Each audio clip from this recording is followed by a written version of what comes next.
1156 UK time.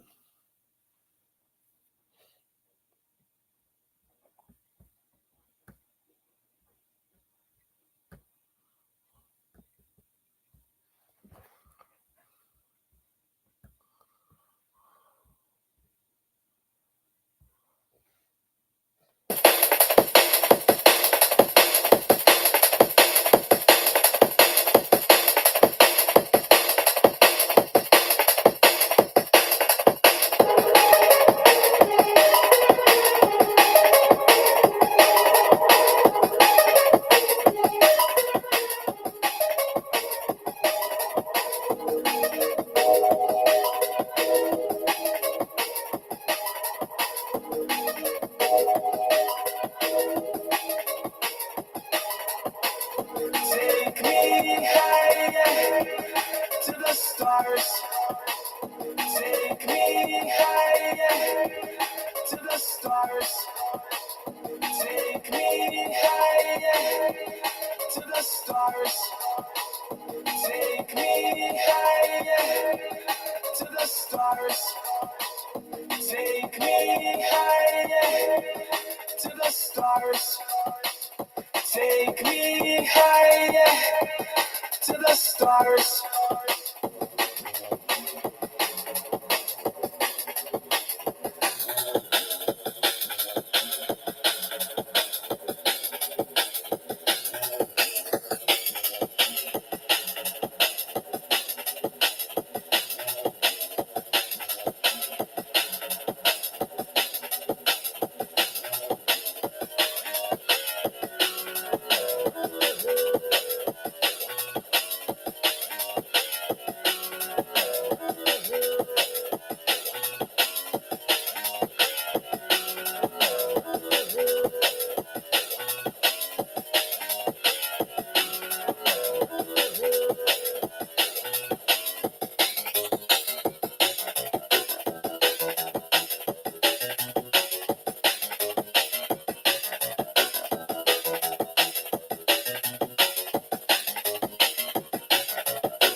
curries.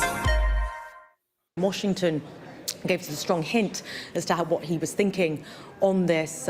He said that there was a good story to tell on inflation. He was a bit worried about services inflation still, but strongly suggesting that the inflationary story was a good one. We're getting some more details about that decision. It looks like we're thinking about kind of how the members of the MPC voted. There are 9 members on the committee. They all sort of reach a decision in the days leading up to the announcement. I'm thinking about how that vote was split. Well, one member voted for it to be unchanged, so to hold interest rates, and then the other 8 all voted to cut. So pretty strong consensus from members of the Monetary Policy Committee there. It'd be interesting to find out who that one member was, slightly more hawkish member who voted to hold interest rates, possibly Catherine Mann, who's one of the more hawkish members of the MPC. There was some speculation about how Hugh Pill might move on all of this, as well as Megan Green, but it looks like that they've also chosen to cut interest rates there. In recent sort of weeks, they've been hinting that they might be moving towards cutting interest rates as well. Paul Kelso, my colleague, is currently in the Bank of England. He'll be out shortly telling us what the bank had to say about crucial forecasts on inflation and growth. How much of that is going to bake in recent changes that were made, recent policy changes that were made in the budget? We know, Gareth, that there's sort of been in recent days and in recent weeks an increase in the inflationary forecast. It would be interesting to see what the bank had to say about that. And Gurpreet, as we're just saying, and just to remind our viewers, we have heard in the last couple of minutes that the Bank of England has voted to cut the interest rates to 4.75%. That's a fall of 0.25% from that previous figure of 5. As Gurpreet was just saying there, the 9 members of the Monetary Policy Committee, 8 voted in favour of a cut, 1 voted in favour of keeping rates at the same level as they were. And Gurpreet, also hearing from the Bank of England as part of this announcement, that they say that the budget that Rachel Reeves, the Chancellor, unveiled will boost economic growth by 0.75% points in a year's time compared with previous forecasts. Yeah, so this is kind of one of the interesting things that's going to come out of the NPR report today, this sort of trade-off between growth and inflation. I think the bank sort of echoing some of the comments from the Office for Budget Responsibility, which published its forecast alongside the budget, saying that the big fiscal stimulus that we're getting from this budget, we know it's a big tax and spend budget. A lot of extra money is going to be flowing into the economy through government spending. That is going to boost growth over the coming years. It's something the OBR pointed out. It's something that the Bank of England here is echoing. But also, the Bank of England pointing out in its report that's just been released that it will also increase inflation by up to half a percentage point over the next 2 years, also echoing something that the OBR pointed out last week. Gurpreet in our Westminster studio for... I want to spend the next few minutes just assessing the implications of the result internationally. So let's go first to Ukraine and our correspondent James Waterhouse. And James, we've had that first official statement from President Zelensky, but behind the scenes, give me a sense of what you're hearing. I think, Matthew, from soldiers, civilians, all the way up to President Zelensky's cabinet, they are analysing different shades of the unknown. I think a Kamala Harris victory would have provided some relative certainty if you looked at what she'd said about giving Ukraine support for as long as it took. With Donald Trump, you had his claim of wanting to resolve this conflict in as little as 24 hours. So what does that mean? Is he going to come and visit Kyiv? Is he going to visit Moscow? Is he going to announce a withdrawing of support? Is he going to present a peace plan to Vladimir Putin? Will the Kremlin accept that peace plan? Or will he, if anything, as is hoped here, will he step up military support for Ukraine? Everything is up in the air now as a result of this US presidential election. Such is the nature of geopolitics. America's pendulum between isolationism and interventionism is felt acutely in a country that is under a full-scale invasion and needs help from the West just to be able to sustain its fight. I think when you look at President Zelensky, a leader who's grown to be a political operator, he suddenly found himself on the world stage with the full-scale invasion. He will no doubt try to turn this into some kind of opportunity to make his case. And if you look at the language of his post online this morning to Donald Trump, congratulating him, describing a great meeting they had when he travelled to New York and laid out why he thinks he should continue supporting Ukraine. And he's also trying to pitch his country as an opportunity in terms of business investment as well as military aid, because the other side of this is, war drives innovation. There are Western companies as we speak having equipment used and tested by soldiers who are giving feedback. So that will no doubt feed into what Kyiv will try to present to the president-elect in the coming weeks and months. But in short, there are a lot of unknowns being looked at right now. James, huge questions for NATO now going forward. Huge questions, too, about whether this might usher any sort of change of policy for the Biden administration in these last few months about that issue that President Zelensky has pushed him on, about a change in the rules of what he's allowed to target using Western weapons. Yeah, I think if you're Ukraine, any kind of change or upping of the stakes is welcomed. They need all Western hands to the pump. And I think you're right, that outstanding question of whether Ukraine will be allowed to use Western weapons on targets deep inside Russia, well, that's still unanswered. And it will be hoped that an outgoing President Biden might just give that the final sign-off, especially with hundreds of Russian glide bombs targeting cities and defensive positions daily because of the Russians being able to launch airstrikes almost unchallenged from deep inside Russia. On the NATO question, of course, it's interesting on whether Donald Trump will put pressure on other members to contribute more to their defence budgets. Will America withdraw by any stretch? I mean, the argument here in Eastern Europe is that Russia won't stop at Ukraine if Ukraine was to fall, and they're arguing here that the Kremlin could well turn on Eastern Europe. I think a lot would need to happen for that. Russia sustained huge losses in this war, and you wonder, whether Vladimir Putin would want to challenge the NATO alliance in that way. But there is indeed that sense of urgency. And Matthew, it's not just a question of military support for Ukraine, which Donald Trump will have to consider. We also have another ingredient, North Korea, which is only getting more involved in Russia's invasion. There are claims now they're being involved in combat operations here in Kyiv already in the invasion. So what do you do if you're the new US president? Do you choose to respond to that? And if so, how? Because what President Zelensky is saying is, look, Russia is expanding its alliances. We need the West to counter that. But at the moment, in his words, we're getting words and not actions. James Waterhouse, live there in Kyiv. Thanks very much. Well, let's go from there to our Middle East and our chief international correspondent, Lise Doucet. She is in Jerusalem. And Lise, take us through the reaction there has been where you are. Well, this is very much the result that the vast majority of Israelis wanted, including the Prime Minister, Benjamin Netanyahu, who was quick off the mark, one of the first world leaders to congratulate Donald Trump, and not just congratulate him, but send him a warm, friendly message to Donald and Melania Trump, and signed in true friendship from Benjamin and Sarah Netanyahu.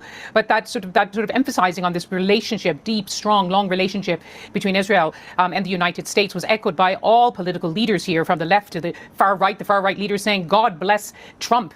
They remember Trump when he was in office the first time round and basically backed all of Israel's long-standing demands, including moving the U.S. Embassy from Tel Aviv to Jerusalem. But it's very, just like we heard from Ukraine with James's remark, it's like this proverbial Rubik's Cube. Oh, it's hard to put all the pieces together, because you heard Donald Trump in his victory speech saying, I'm the leader, boasting, I'm the leader who ends wars, not stops them. He's reported to have said to Prime Minister Netanyahu that he wants the wars in Gaza, in Lebanon, even the tension with Iran wrapped up before he takes office in January. But he also was reported to have said, do what you have to do. And I think in Israel, there is this expectation that Israel will get a freer hand. But on the other side, there is all the Arab leaders, and they've all congratulated President Trump. They've all spoken of years of cooperation, and all of them have said they hope he will bring peace to the region. And that includes Saudi Arabia, of course. That's the prize for President Trump. He wants to have that normalization with Saudi Arabia. He had a really strong relationship with the kingdom the first time round. So there's a lot of pieces to juggle. Will he, will he give Prime Minister Netanyahu everything he wants, or will he be the man who says, I'm the man who's going to basically be the peacemaker in this region? A lot of, as always, unpredictable. Yes, at least you touched on it, because Benjamin Netanyahu, he met recently with Donald Trump. And one of the things to keep an eye on is what Israel may do concerning Iran, because we know in the past Donald Trump has been really hawkish about Iran. indeed, it was President Trump who pulled the United States out of the landmark multilateral Iran nuclear deal. It was said that was largely that there was a lot of pressure from Prime Minister Netanyahu to do that. During his election campaign, Donald Trump criticized President Biden for restricting the targets that Israel hit in its recent salvo of strikes against Iran. It's widely expected that Israel will strike again. Israeli leaders say they haven't forgotten that their ultimate goal is to prevent Iran from getting a nuclear weapon. So there is a sense that he may not put down the same kind of rules. Don't hit nuclear installations, don't hit oil installations that President Biden laid down to Prime Minister Netanyahu. And in the most recent attacks on Iran, Israel listened to that. But there is a sense now that Israel could find itself with a much freer hand.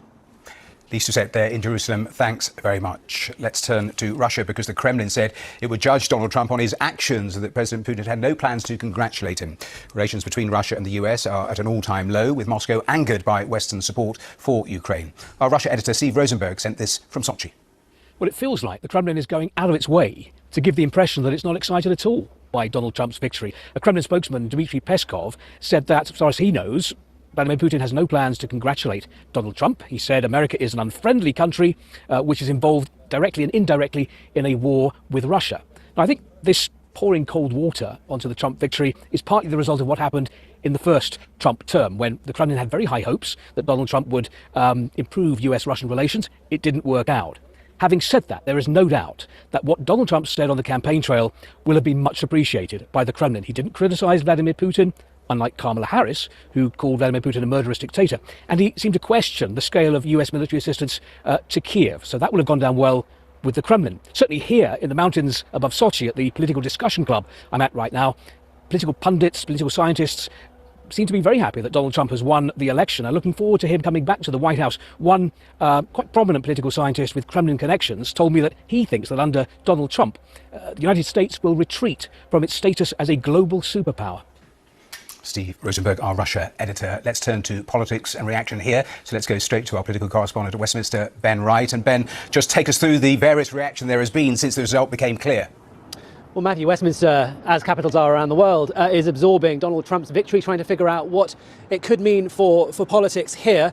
Now, as far as Keir Starmer goes, of course, during the course of the US election campaign, he was asked again and again who he would like to win, and of course said that this was entirely a matter for the American people. But there is no doubt that the Labour Party, the Democrats' sister party, wanted Kamala Harris to win this. And frankly, in the last weeks and months, it was hard to find a Conservative MP who didn't want Kamala Harris to win this. So, I think this is clearly difficult for many politicians here to get their heads around. They're trying to work out what the implications could be. I should say Nigel Farage, the leader of Reform UK, he is delighted and has urged the Prime Minister to roll out the red carpet for Donald Trump once he's in the White House. But of course, this featured at Prime Minister's Questions today, where Kemi Badenoch, the new Conservative leader, was making her debut, asking questions of Keir Starmer.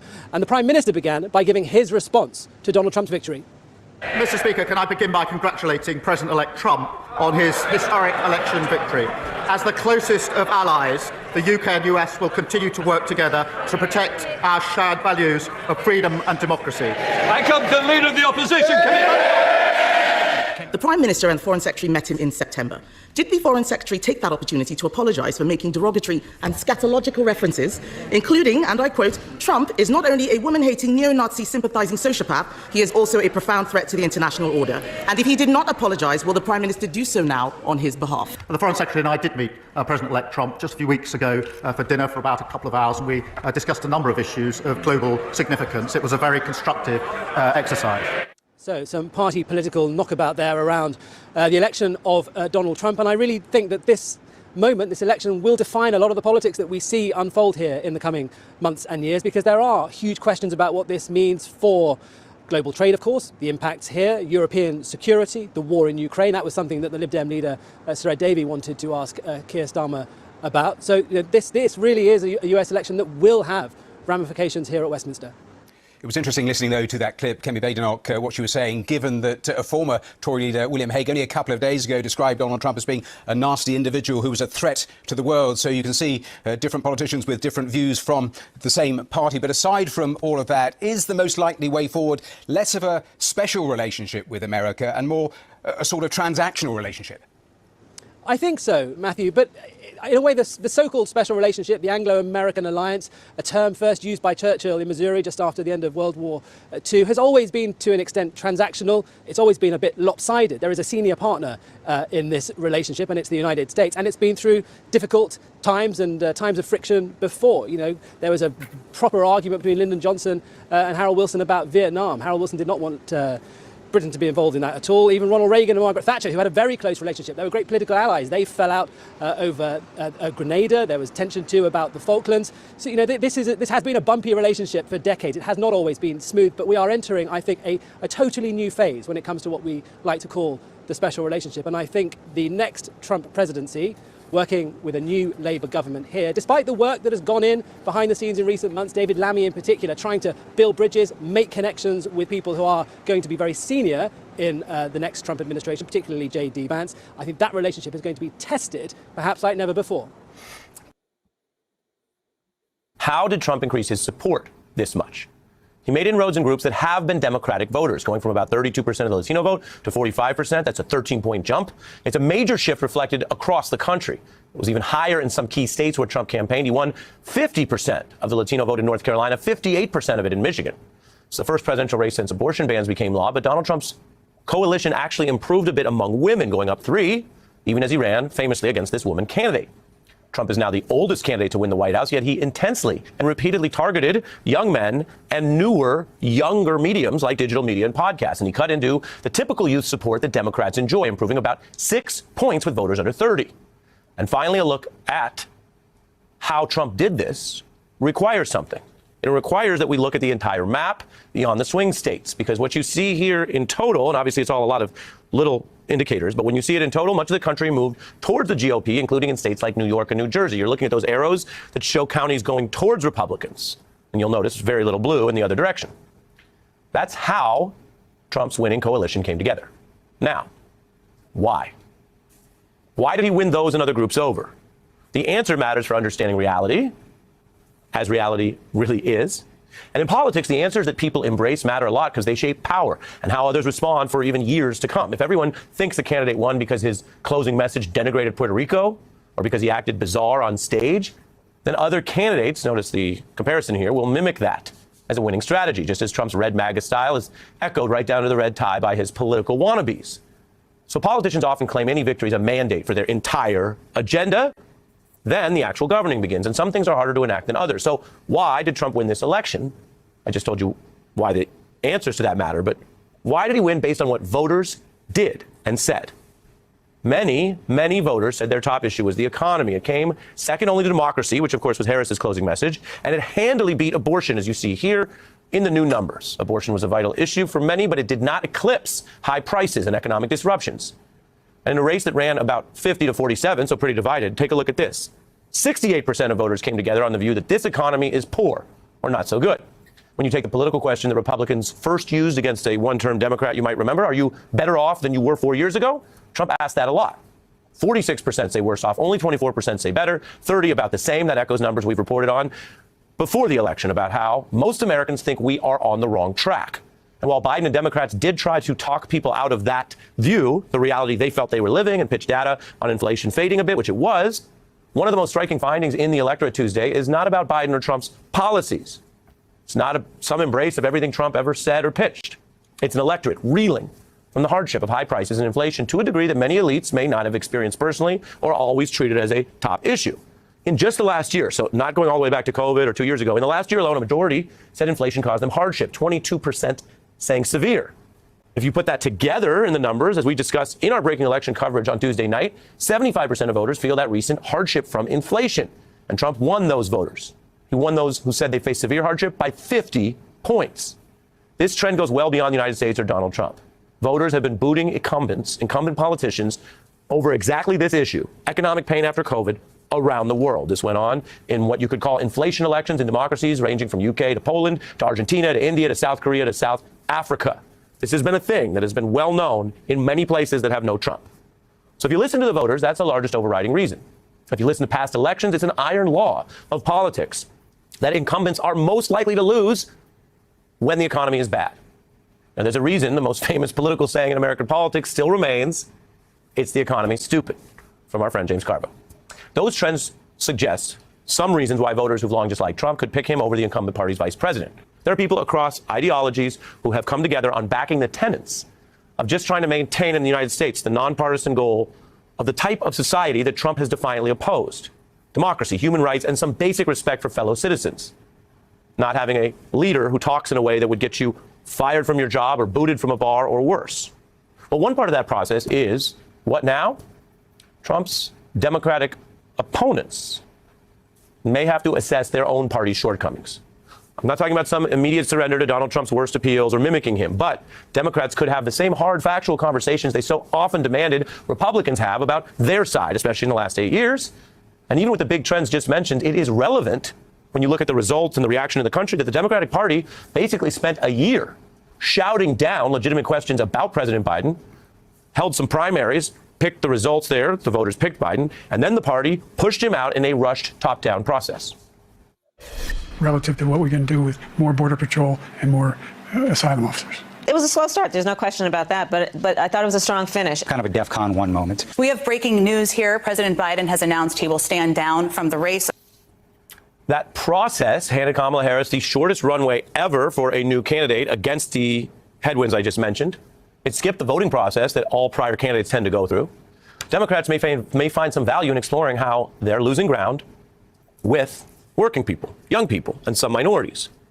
And even beyond the incumbent trends I mentioned, for those surprised that there is this MAGA plan and argument out there, surprised by how it sounds and what they're pitching and how it evolved and where it had appeal, well, that may come from ignoring people and information that was available. It's not a surprise to viewers of this program. As you can see here, we have been hearing from Trump's top aides, from Bannon to Navarro to Miller. We've pressed and fact-checked them according to our journalistic mission, but we've also, through that process, listened and followed their evolutions. That would be part of any informed activity in being alive and being a citizen engaging in politics. Bowing out on that, ignoring what's happening, puts you in a bubble.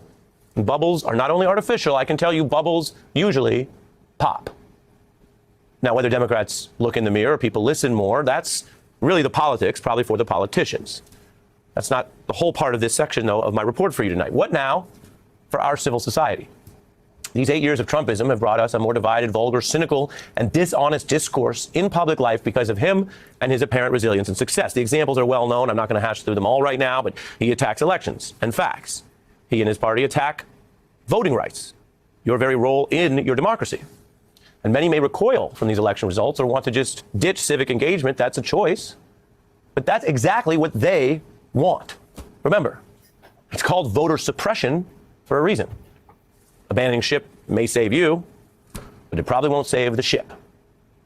History is also instructive here. In past times of unrest and talk of American fascists, remember, some of our counterculture leaders have talked about turning on, tuning in, and dropping out. And that is, of course, your choice. But maybe a better course is just taking a break, getting perspective, and locking back in. In or out of office, Donald Trump also attacks forces that have the power to possibly check him. So if you give up on voting, which obviously has that power, or you give up on the independent press, that's a pretty compliant response to someone trying to get you and the public to do just that. He has a playbook against journalists. We know across the world, politicians often try to abuse power against journalists, dissidents, artists with independence and with followings because they matter. And think about it. It's especially true when an opposition, meaning fact-checking, accountability, independent information, when it's rooted in facts or independence, it's especially powerful because it's different than the political opponents who can often be dismissed as simply competing for power of their own. We also have guardrails in terms of what now. Sometimes it's voters. Sometimes it's the law. I'm not sugarcoating history that we lived through. Donald Trump did exploit loopholes well known to many about our legal systems, that the rich and the powerful can evade laws that still bind others, that they get all kinds of special treatment, and then his Supreme Court also granted him a new set of powers he may now test. But that's only part of the story. He also was repeatedly blocked from abusing power, court stopping his travel ban in its tracks, as you may remember. And when Trump did plunge into now proven convicted criminal plots, even though, yes, he was able to evade much for himself, his top aides were definitely held accountable, prosecuted, some imprisoned, as you see here, this very year. Trump's second-term hires could be more extreme. But remember, federal judges have life tenure. They can be a check. A president has no control over local and state courts or government in our federal system. And much of what I've said to you tonight is national in its nature, about the whole country, about the federal government. Many key tasks ahead are still at the local level. Your own school districts, your own libraries, your own local officials who are directly involved in your life that you might meet and spend time with regularly. That's not only a ripe area for civic engagement, could be more tangible and even less overwhelming for many people. So, maybe no one needs to do anything today, but even making a personal vow to at least reject that temptation, which is real, to drop out or prematurely surrender to the very apathy they want, that may be a start for you today. And as for what comes after, passing of John Nott. I know I opened yesterday's show with a bit of a riddle. What were the three words that we opened with yesterday? Mateless, Marks and Dixville. Careful, Keith. I've got a riddle for... Well, it's not a riddle this morning, but do you know why John Nott, the former Defence Secretary who has just passed away, very much a bastion of a form of conservatism that younger listeners have never experienced in their lives, do you know why he is strangely relevant to the political landscape in America? It only just occurred to me, so, I always find myself worrying when these thoughts pop into my head before the news, just as the news bulletin comes to an end, that I'm about to embarrass myself live on air. I think that's probably why you tune in, isn't it? In the hope that I do. But John Nott is part of the story. Hey, Sainsbury's, how can we make this Christmas a bit more fizz-whizzy? This Christmas, Sainsbury's is working with Comic Relief to donate over 5 million meals to families up and down the country to help fight food poverty. Sainsbury's, good food for all of us. Of Rupert Murdoch's corruption of the body politic on both sides of the Atlantic. It was in 1981 that Rupert Murdoch met with Margaret Thatcher at Chequers. They had a Sunday lunch together at Chequers. She was trailing in the polls. The country was in a recession. And she really needed a cheerleader. The British media back in 1981 was very different from what the British media is like today. The British media today is a place where you can listen to people wearing poppies claiming that we should respect the system that delivers an overtly fascistic leader to the top of the political tree in America. The poppy, of course, is probably the most powerful symbol that British people have of the promise never to allow history to repeat itself, never to allow European attitudes to events in 1930s Germany to be repeated. Sadly, they are, looking at much of the British media today, being repeated in British attitudes to the political landscape in America. But John Nott went to Chequers and wanted help in expanding his empire. His empire was quite small at the time. He had the Sun, which was nothing like the monster it would become, but he needed the Times and he needed the Sunday Times in order to really buy respectability and consolidate his position. And Margaret Thatcher came back from Chequers. They denied that this meeting had ever taken place at all for 30 years. Do you know how it came out that this meeting had actually taken place? I think it was at Leveson. It was at one of the public inquiries where I think Bernard Ingham, Thatcher's former press secretary, was giving evidence. Ingham, a man who went to his grave, still accusing Liverpool fans of having caused the Hillsborough tragedy. And he was asked whether it had taken place. Well, Margaret Thatcher at some... Anyway, someone claimed they couldn't... No, it was Murdoch. It was Murdoch at Leveson. The humblest day of my life. It was Murdoch at Leveson saying he had no idea whether he had no memory of it. So they denied that the meeting had taken place for 30 years. Murdoch claimed throughout that period that he'd had no memory of it. And then because of the clock that allows things to be released, the number of years pass, and then official documents can be put into the public space. The QC that was interrogating Murdoch at, I think, Leveson, one of the public inquiries, said, well, this might jog your memory. Here is the thank you letter that you sent to Margaret Thatcher after that meeting at Chequers in 1981 that you have denied ever since. So Thatcher then comes back from Chequers, mindful that her business secretary, John Nott, was a notoriously tough cookie. He was a man for whom the letter of the law and the detail of the law was paramount. It's the 30-year-old. There you go. It's not a coincidence, is it? 31 years of denying it. And then, of course, as a consequence of the 30-year-old, the document gets released. So John Nott was business secretary, which means John Nott would have the final say on whether or not Rupert Murdoch was allowed to buy the Times and the Sunday Times after Murdoch had put together a claim, fiercely disputed by the then editor of the Sunday Times, a claim that because they were hemorrhaging money, then the normal rules of monopoly and mergers shouldn't apply. In other words, the rules in place to stop any individual from becoming too powerful in the panoply of the UK media should not apply to Rupert Murdoch's attempt to buy the Times and the Sunday Times because they were losing money. Harry Evans, who was the editor of the Sunday Times at the time, was adamant and provided evidence to suggest that the Sunday Times was not losing money at all. So Thatcher comes back from that meeting and calls John Nott to Downing Street.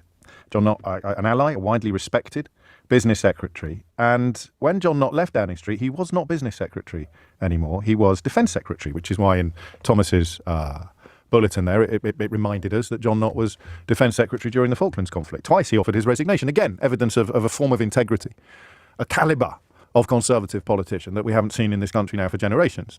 John Nott was an example. Flawed, imperfect. I get loads of messages now telling me all sorts of things about him that will make your hair fall out. But that is how politicians used to behave.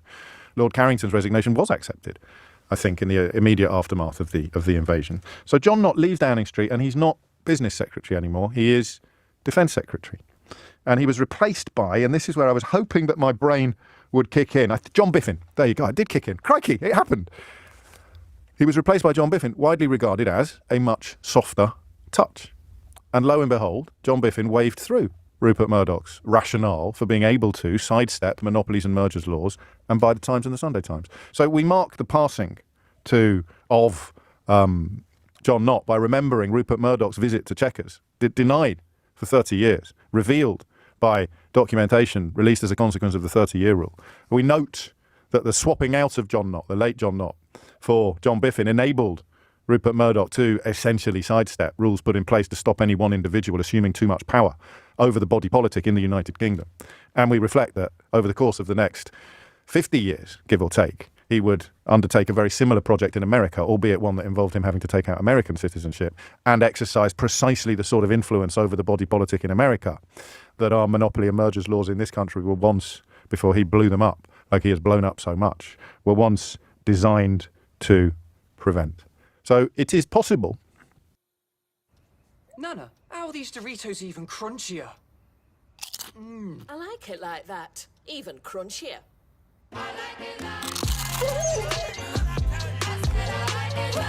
Doritos, now with even bolder crunch. For the bold in everyone.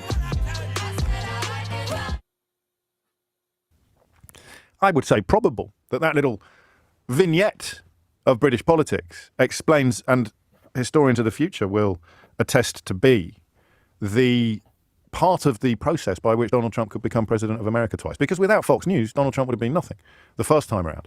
And then, of course, even after Fox News lost $800 million for promoting his lies about the election that he lost, that slow creep back to support for him is part of how he did it this time. So there it is. I know that's a little bit weird. That's how my brain works. I love that kind of, what would you call it? Almost the cryptology of politics. But it is amazing how many stories lead back to the same space, lead back to the same spot. The corruption of the body politic by people like Rupert Murdoch, the legacy of Margaret Thatcher, the mainstreaming of, at best, dishonesty, at worst, blatant lies. And here we are today. But obviously that's not what we're talking about on the programme. We're talking about Kidderminster Harriers and their astonishing victory at Curzon Ashton last night. What did the Democrats get wrong? What did the Democrats do wrong? Here's a thought. If you were looking at your ballot paper in America earlier this week, and you were genuinely, and I don't think it's fair to typify these people as selfish or as self-obsessed or as greedy. We talked yesterday about the ability to either freeze out, ignore, or even perhaps not know about the extent of Donald Trump's personal depravity and the descriptions of Donald Trump from his, Byzantine's the word I was looking for, Jamie, these Byzantine details of political history. We talked about that yesterday and focused instead on the question of what people did vote for. And it's pretty obvious, isn't it? People voted in America for the man they thought would improve their life. And most obviously, he would improve their life by making their dollar go further in shops, in car dealerships, in grocery stores, and also by deporting illegal immigrants who they believe, rightly or wrongly, are a drain upon their dollar. That part of the reason why their dollar does not go as far as they want is because of all the illegal immigrants. Rightly or wrongly, it doesn't actually matter for the purposes of this conversation. So that was the offer, right? That is what you are contemplating as you stand in the ballot box. And that, of course, makes it irrelevant whether you're Hispanic or whether you're a WASP, whether you have Scottish heritage, German heritage, or Mexican heritage, particularly if you're second or third generation. And because, again, rightly or wrongly, because the American dream teaches a form of equality that's very different from what we hold dear in this country. The American dream, it tells you, I am as American as people who came over on the Mayflower. So to cast a vote, despite what many of us would see as negatives, is not as shocking as it should be. I am voting for improvements to my life. All right? That is what I am voting for. And Donald Trump has promised me improvements to my life. He has promised me that inflation will come down. He has promised me that he will get rid of all these people I believe are a drain, not on the economy as such, as a big meta macro entity, but as a drain upon my personal, too much of my money, where if it's going on taxes, is going on things that it shouldn't be going on. Donald Trump has promised to make me better off, to make me financially healthier. That's the promise. What was Kamala Harris's promise? So it's kind of a trick question, that. What was Kamala Harris's promise? You stood in that ballot box. You licked your pencil. You prepared to put your cross in the box. What was the promise you were hoping she would keep? This is a thought that came into my head, and we may play the clip again, when we were listening to that former Bush advisor talking about risk, talking about how a lot of these people would never countenance putting Donald Trump in charge of their child's school. But that's all about stakes, isn't it? It's all about what's at stake. If you're putting someone in charge of your child's school with a history of personal depravity that would make Genghis Khan blush, then you're risking something very personal. You put him in charge of the whole country, what's the worst that can happen? All right, he's going to deport some people. He's not going to deport me. He's going to deploy the army to break up protests about Palestine. But I'm not on any protests about Palestine. Why should I care about that? So what have I got to lose by voting for the man who's going to improve my life? And what did Kamala Harris promise those people? Listen, I followed it quite closely, perhaps not as closely as I could have done, but I don't think she promised them anything, which makes the scale of the victory a heck of a lot easier to understand. So that is your starter for 10, or your starter at 10.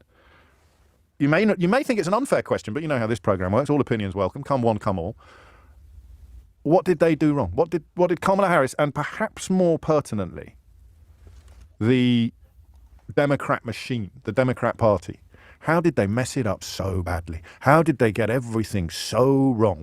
And listen, we'll take the big stuff, which might be the broad, great historical sweep of post-war America, and we'll take the little stuff, which might be, I don't know, why did she keep bringing out some of the richest people in the country to tell some of the poorest people in the country why they should vote for her? It might have been, I don't want to put too many ideas in your head, but remember, your job is to explain your suggestions, not just to provide them. It might be that the smug presumption that I'm not Donald Trump, that'll be enough to get me over the line. But they should have learned in 2016 that wasn't enough. They should have learned in 2020 that it was barely enough. So how did the Democrats get it so wrong? 0345 6060 973 is the number that you need. How did they get it so wrong? And from that, perhaps, we can wonder what they might need to do.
bona fide. Well, I've been in star. 8 movies in which I've always played myself, and they've grossed 1.9 billion.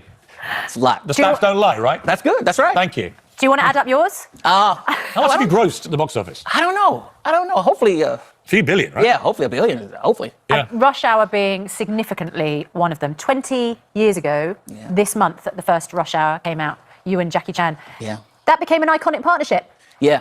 It was just chemistry. You know, it was just the perfect timing, and you know, it's good to like the people you work with. So I was already a big fan of Jackie Chan. You know, from Rumble in the Bronx and movies like that. So it was just it was a fun time. It was a lot of fun, and it showed on the screen. When you were a kid and you started making people laugh, right? And you're a funny guy, and you start to think about a dream. What was the dream? And was it what you're doing? I mean, are you living your dream? Yeah, I am. I had to find, school wasn't for me. So I said, I need to find something fast, So and I was making kids, people laugh in school. So I said, maybe I'll do this, And I'm, from Atlanta, Georgia. It was so far from Hollywood. But, thank God I thought about it early. And I started hosting the talent shows in high school. And I got my first laugh in the talent show. And I said, this is what I'm going to do. That kept carrying me on until I And if you graduated. could talk to the young Chris Tucker now, what would you say were the best things that are lying ahead of you with fame and fortune and success, and the worst things? The best things, if I could talk to the young Chris Tucker, was, I'm glad that I went after my dream and didn't let anybody tell me I couldn't do it, and my parents was, supportive, and I would, just hold on to your talent, work hard, continue to work hard, and don't let it go, and What's the worst thing? The worst thing, I would say. What would you really warn him about? People can lose their heads in Hollywood. Yeah, in you can, comedy, yeah, especially with that amount of money. Yeah, you gotta be careful. You gotta be your own man. You gotta be strong, and you gotta say no a lot. Because that's gonna keep you who you are. Even if you make some mistakes, at least you're on the right. You're saying no because you're trying to stay where you're at. So I think it's good to stand strong. Is Donald Trump your president? Do you consider him your president? You mean Donald? Are you serious? Believe me. Believe me. I know Chris Tucker. He's a great comedian, great guy. I like him. It's true. I do like him. I met him. Wait, I didn't say much, but I said hello. Believe me. Have you met Donald Trump? I met Donald Trump, and I said hello to him. He said, hello. That's good. That was it? It was quick. That was it. That was it? He looked at me like, hello, like that. You're friends with Bill Clinton and Barack Obama, and you've campaigned for them. Trump is obviously an incredibly divisive figure. I've known him a long time, and I try and put up a defense of him occasionally. You get hounded into hell. He's a very different kind of person, politician, to be running your country. What do you feel about it? You know what?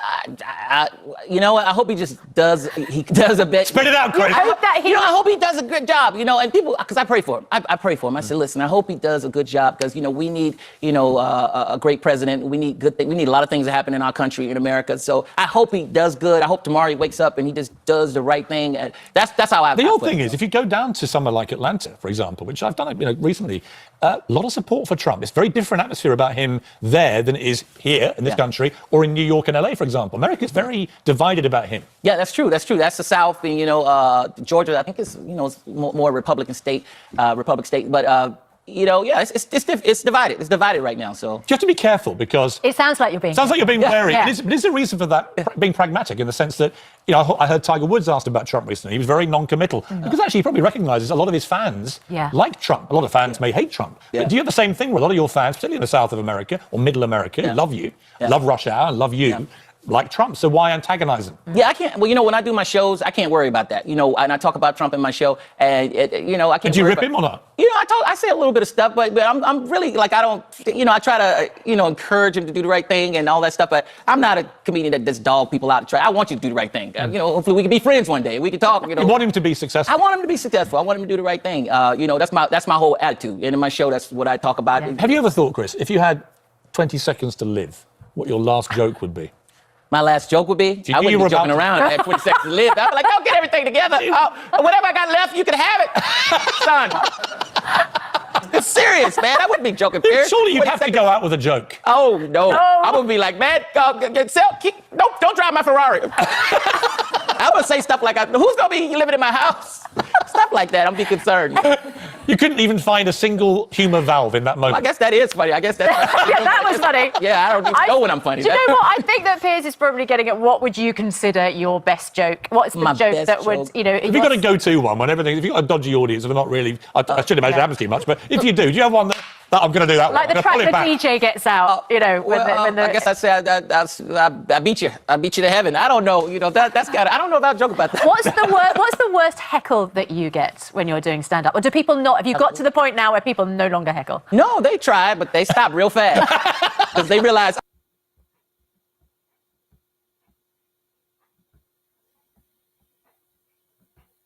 And welcome back. Election night in America continued. The first Trump term was rife with scandals and controversies and leaks. Well, a second administration staffed with loyalists have similar levels of chaos. That remains to be seen. Here are now two legendary journalists, best known for breaking the Watergate scandal that ultimately led to the resignation of former President Richard Nixon. Bob Woodward, the author of the new book War, and Carl Bernstein, author of Chasing History. Bob, let me start with you. You've interviewed Trump at least 20 times, and I know recently you said that the former president is far worse than Richard Nixon. Obviously, a majority of voters were not concerned. I'm wondering what you thought last night as you watched the results come in. What do you think of where we're at right now? Well, it's the functioning of democracy. So he's president-elect. There are lots of things to watch in what will be the new Trump administration. I just want to cite one of them, and that is the relationship Trump has with Putin, the Russian leader. I talked a couple of months ago to Dan Coats, the former director of national intelligence under Trump, and I said, what's going on in this relationship between Trump and Putin? And Dan Coats said, it's so close, it seems like it might be blackmail. CIA Director Bill Burns said, Putin manipulates. He's professionally trained to do that. Putin's got a plan just to be, to do this exactly when Trump, and it's what he did when Trump was in office previously, and he's planning it again at playing Trump. So there is much to watch, particularly in that relationship. Carl, obviously the whatever problems the transition had the first time around in the new Trump administration, it seems like they've fought those out, they've learned from mistakes, and this will be far more, maybe perhaps at least, it seems like it may be more efficient in the transition with if they have the Senate, if they have the House, obviously the Supreme Court. What do you make of what this administration might be like? Well, you've correctly pointed out that Trump now has institutional memory and knows how to use the levers of the presidency fairly effectively. But the real question is a philosophical, moral, constitutional, and legal one, and that is, how is he going to use the immense powers of the President of the United States? He is someone whose life has been spent in retribution, seeking grievances to get attention to himself, to get his position favored through these grievances, going after his enemies. This was a campaign for president that was about enemies he has threatened, that he wants to bring to heel and into courtrooms what he calls the enemies from within, including the press, including members of the military who were his chiefs of staff, etc. The question is, he has this tremendous mandate to do good. He has been elected by this incredible margin. And let's hope that there are two Donald Trumps, that he will use these enormous powers in a constitutional way. I don't have any illusions about what it is he seeks to do in terms of his policies, but there are ways to do it legally. And in his first term, he went the other way. And so I think the hope has to be that somehow, maybe in his early days here, he'll read the Constitution of the United States and use it to help attain his goals. Bob, in your career, in all your time in Washington, has there ever been any kind of situation similar to where we are now? Well, the concentration of power in the presidency is absolutely astonishing. We've never had a president in the modern era that's come back. Carl's right. He's said and promised that he's going to settle scores. He has alienated lots of people in the national security establishment. You could name the generals and the defense secretaries and the secretaries of state who worked under him, who actually didn't even want Trump on the ballot. So there's lots of suspicion. In our business, the media, there's going to be lots of watching. There is incredible constitutional authority that a president has, and every step is going to be observed and monitored as it should. But Carl's right. Is there a Trump who will look at this as an opportunity to do good? When he was president the first time, he did, and he absolutely flubbed the coronavirus. He had the information. He could have saved all kinds of lives. He could have been the leader that in 2020 that was reelected because he was the hero to save lives. Instead, he kept waving it away and saying, oh, it's going to go away. It's not a problem. The last conversation I had with him on July 20th, 2020, I asked him, what are you going to do? What is your plan? Incredibly, he said, oh, don't worry, I'll have a plan in 106 days. 106 days was the election. He was worried about the election, not saving the lives of people in his country. Bob Woodward, Carl Burns.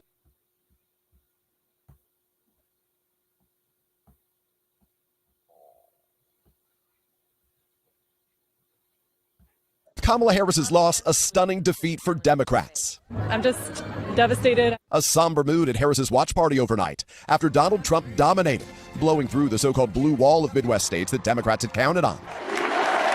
Improving on his 2020 margins in more than 2,000 counties nationwide. In the key swing state of Pennsylvania, Harris underperforming President Biden's results. And further down the ballot, Republicans also flipped the Senate to their side. America has given us an unprecedented and powerful mandate.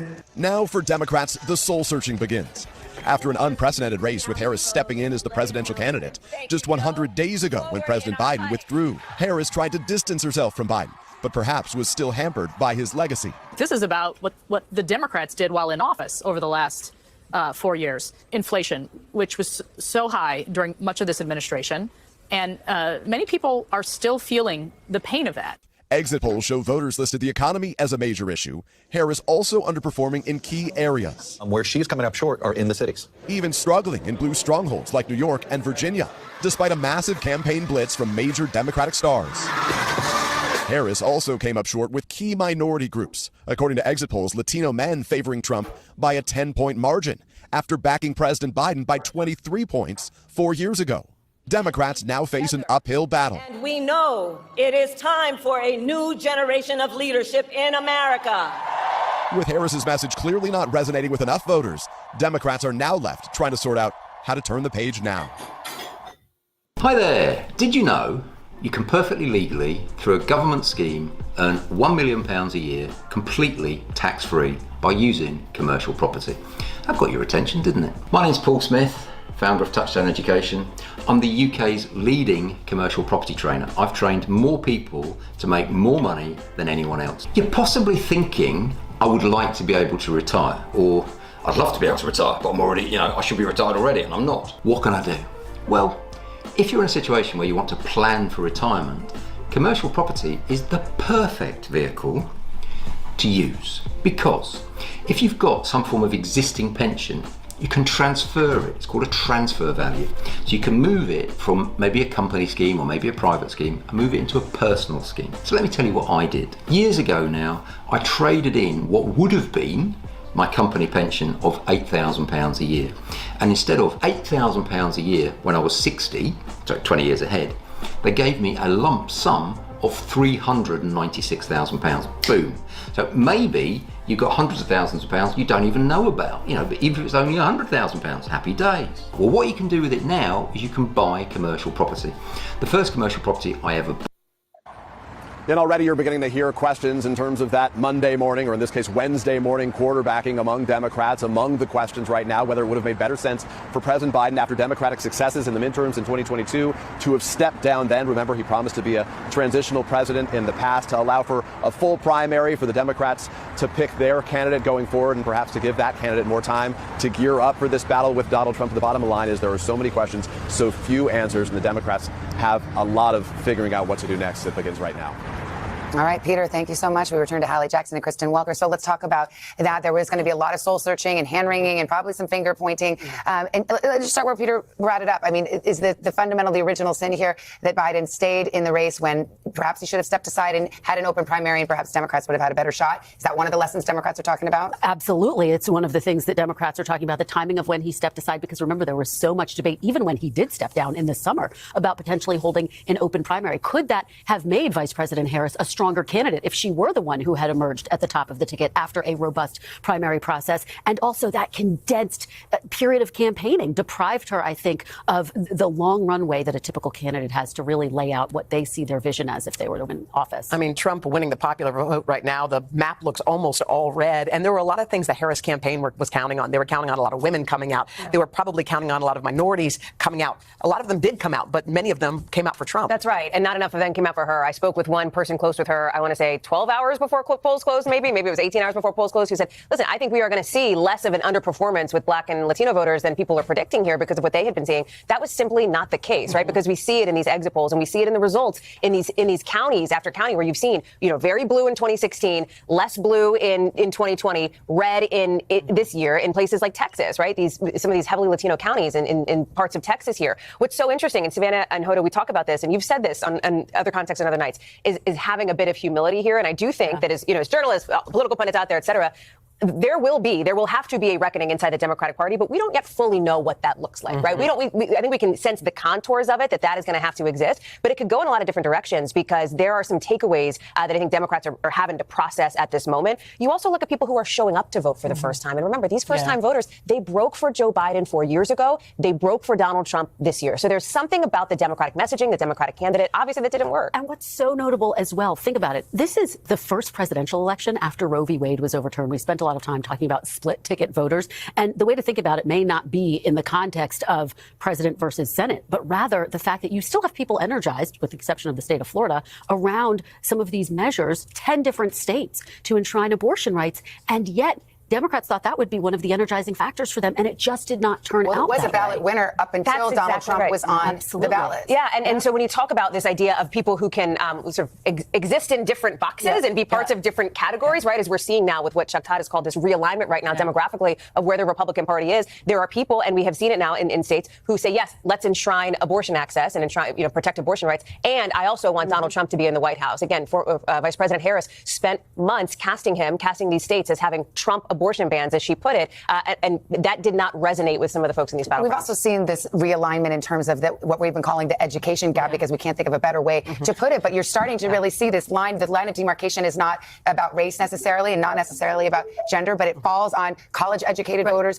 non-college educated voters. I remember hearing a lot from the Democrats in the final days. Oh, Kamala Harris has such a diverse coalition. It's all the way from AOC on the left to Liz Cheney on the right. But that's all a party. That's an elite college-educated party. You talked to Jason Miller about this, a senior Trump advisor, just this morning, and he said something that I think is correct and that we've seen. This Donald Trump has brought working class voters, period, across these racial lines, across these gender lines, into the Republican tent here, and that is different from what we've seen before. How long lasting is it? We'll see. Marco Rubio said something similar. He said the only identity that matters in terms of these Latino voters is they're Americans, and that is why you are hearing Democrats say we have to have a reckoning. We're hearing a lot of that word today because they have to look at the electorate differently, not in terms of different racial groups, but as you're saying, really meeting them, as one person said, where they are, talking to them about the issues they care about. I keep thinking that half the country is waking up right this moment elated and cheering, and half the country is waking up this moment and saying, oh no, what's going to happen? Everyone's waiting for Kamala Harris to speak. Donald Trump did speak about healing. So what do you think as we go forward?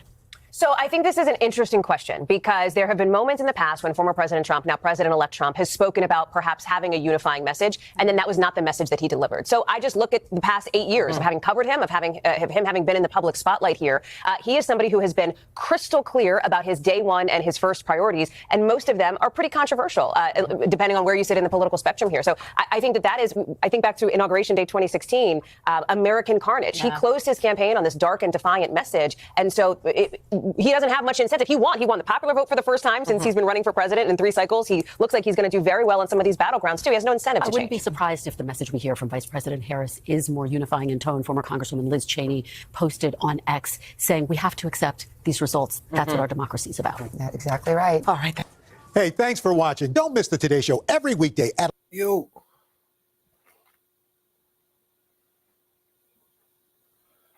Yeah, man, shout out to Ta. Give me a second, bro. I'm going to call you back.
good?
Yes, sir.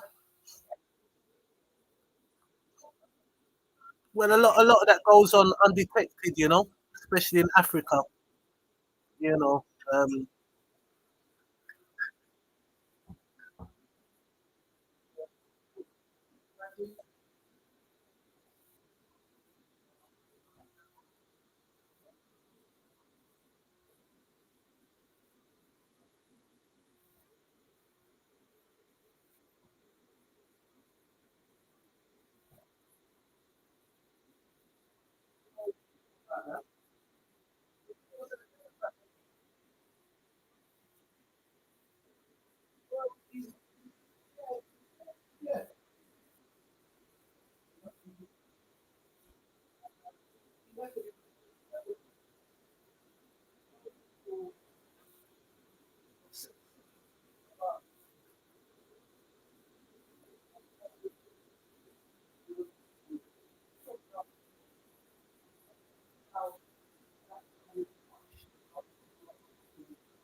to them.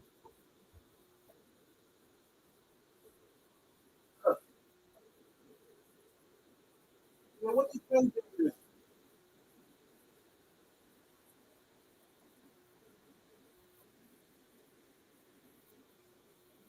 Oh yeah.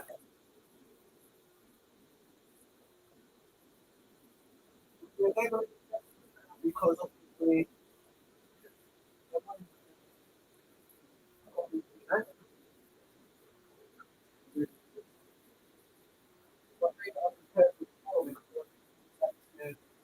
you know, they're not that clever, are they? You know, and it's like they have problems. You know, they need a way to, you know,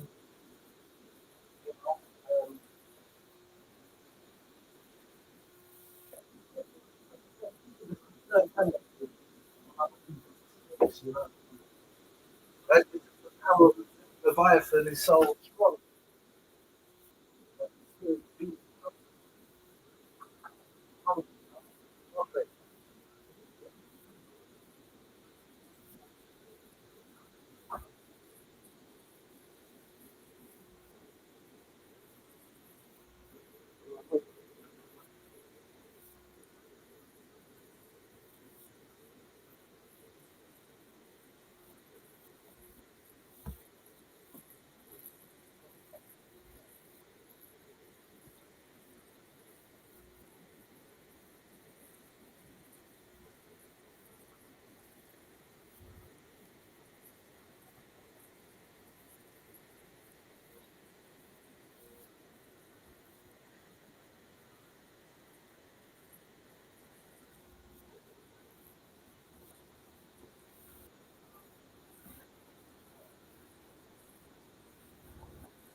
Huh.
You know, how much money do you get for?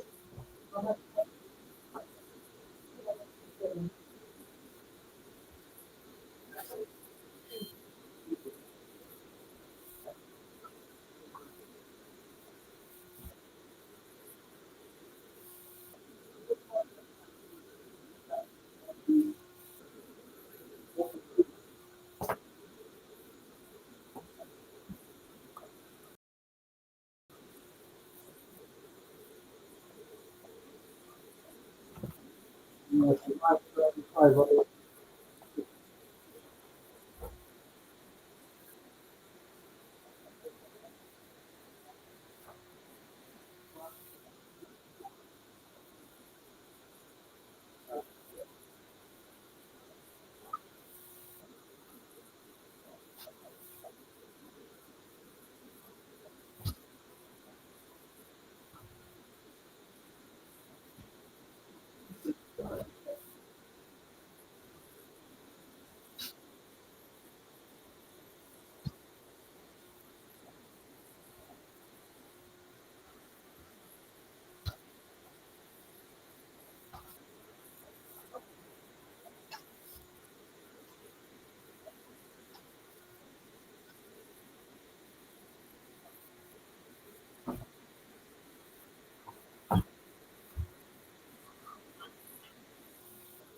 But he's a clown. But what do we expect from someone like that? You know what I mean? Someone that goes around putting around.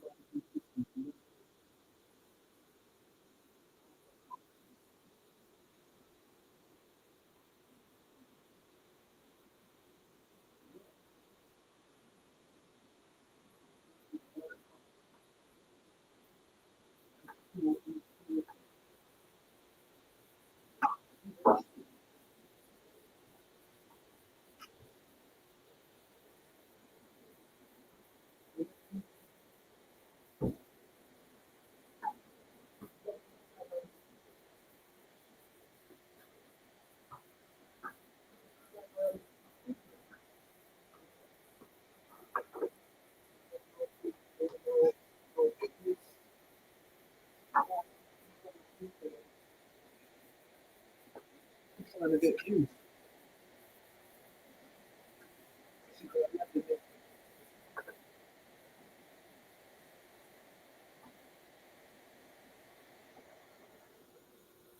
Who's loose in Greece?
We have the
I may have to do that one.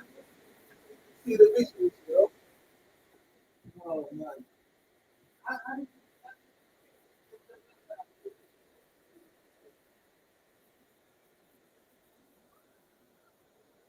Oh, because I'm doing it on my phone. I had to go.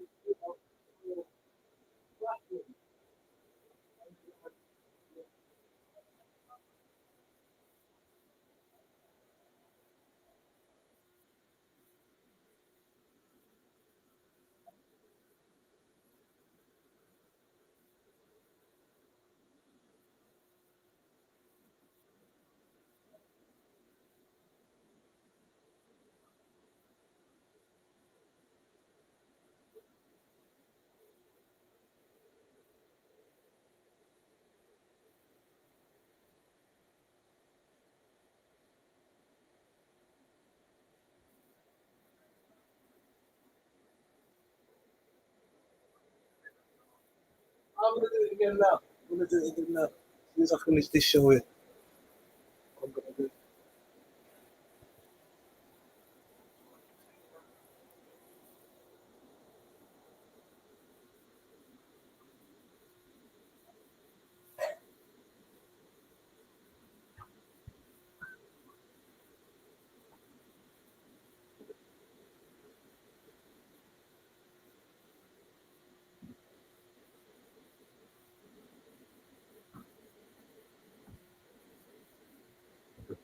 With the markets and everything, you know what I mean? Israel stopped today.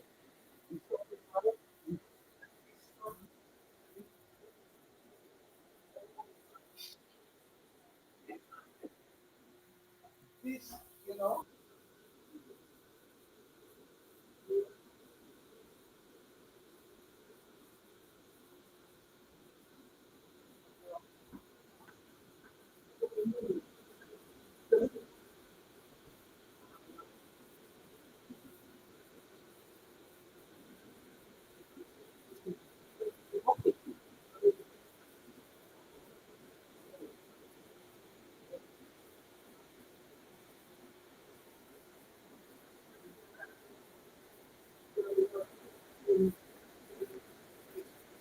That is Twitch.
That COVID as well. They want to underplay that, but remember, COVID was the big deal. He had to deal with that, and he done a pretty good job.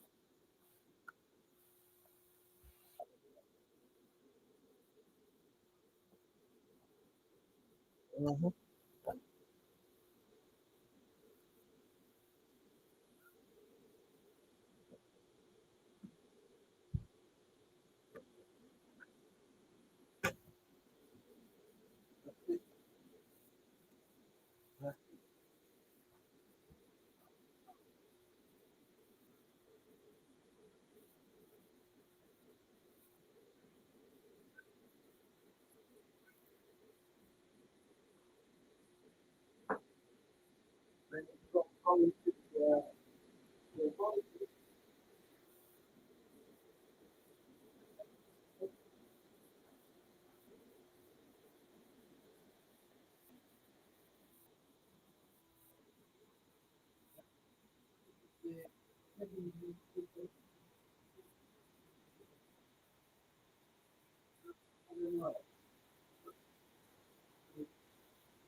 You know what else? You know what else?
Candy.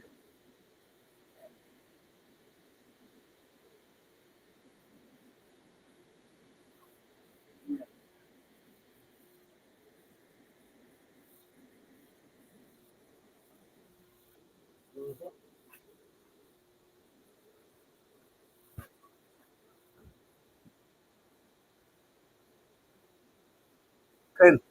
Top 5 years. And he. Sorry, sorry, sorry. I'm sorry. Yeah, you're right.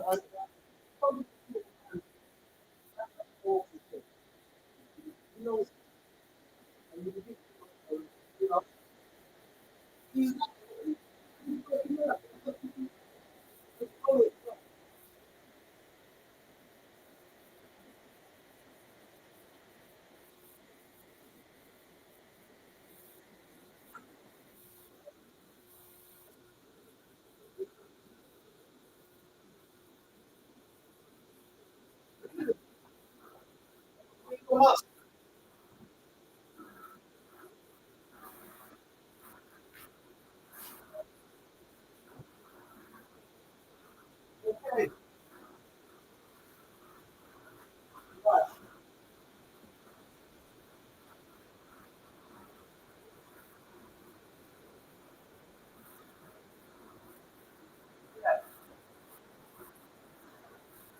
right.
There you are, folks.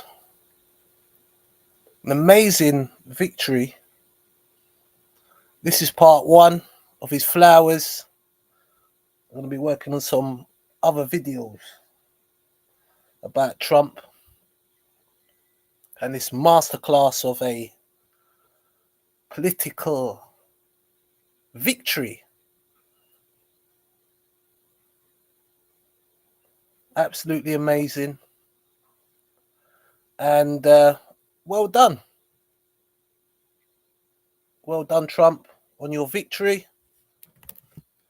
And I hope you succeed in making America great again. Cosmic Gardens.